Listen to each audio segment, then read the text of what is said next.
Huskies are represented by head coach Jim Penders, student athletes George Brenner, Matt Barnes, and Mike Namath. Coach Penders, will you make an opening statement, please? I thought the team that played better won the ball game. South Carolina played better than we did, deserved to win the ball game. Got to give a ton of credit to Michael Roth.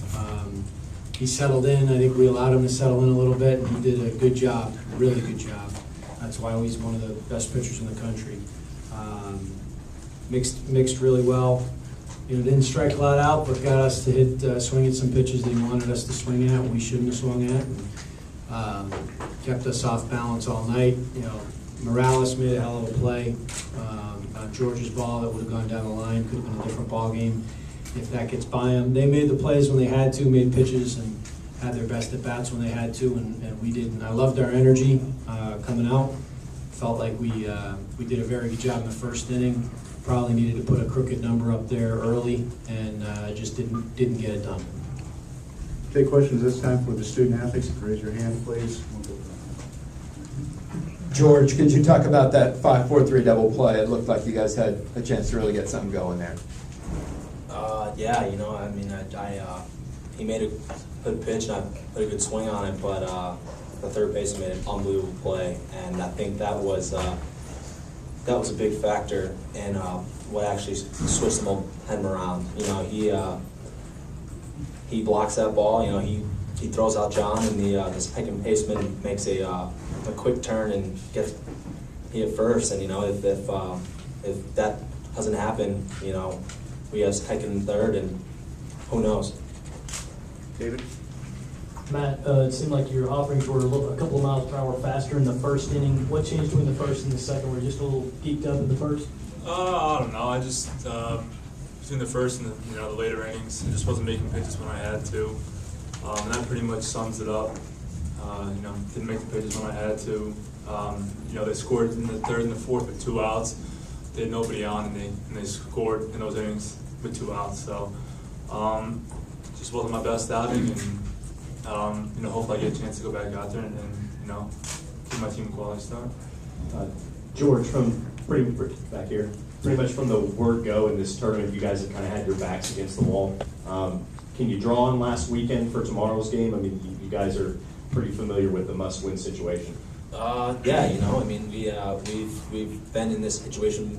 I mean, this is I honestly don't even know how many times. And you know, you just have to go out and just have your say high, and just go out and have fun. And yeah, we have there's a lot of pressure on us, but there's also a lot of pressure on them too, because you don't want to head to that third game because you don't ever know what could happen. So we're just going to draw on our experiences from last year and from last weekend, and whatever happens. But yeah, I would say that's exactly what will happen. Matt, you had a lot of teams make you throw a lot of pitches that early, trying to work counts, and how frustrating is that when they just keep fouling them off and you can't quite get them out? Yeah, it really hasn't happened all that much this year, but it is frustrating when teams make you throw a lot of pitches. I like to attack the zone early and get guys to get themselves out early, and unfortunately that hasn't really happened the last two times out. So when the guy makes you throw pitches and forces you to go deep into counts and keeps fouling them off within an inning, not only raises your pitch count for that inning but for the game, and it makes it a little more difficult on myself. Yeah. And Matt, to follow up there, it just looked like you were laboring a little bit in those last couple innings. Did the heat bother you at all? I mean, it just seemed like you weren't comfortable out there. No, the heat didn't bother me really. Just mechanically I wasn't consistently repeating myself, and I think that's what got me. The first inning I felt really good, and arm slot was good, and then the later innings I just wasn't as consistent and flying open a little bit, and that's just it's not acceptable. I just gotta get out there this week and work, and hopefully make sure that doesn't happen again.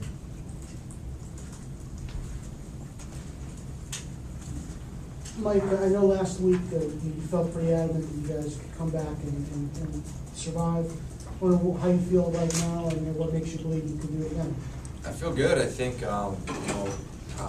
like George was talking about before, we've been in this situation so many times that, it's almost, we're an old hand at it. It's, trying to get everything going in like early innings and stuff. Definitely worked out today. We just couldn't kind of keep that going. But I think tomorrow we just got to jump on them again and put more pressure on them. There are a couple key situations where we didn't get the big knock that they did. So we'll have to see, and if we can do that, I think we'll be pretty successful.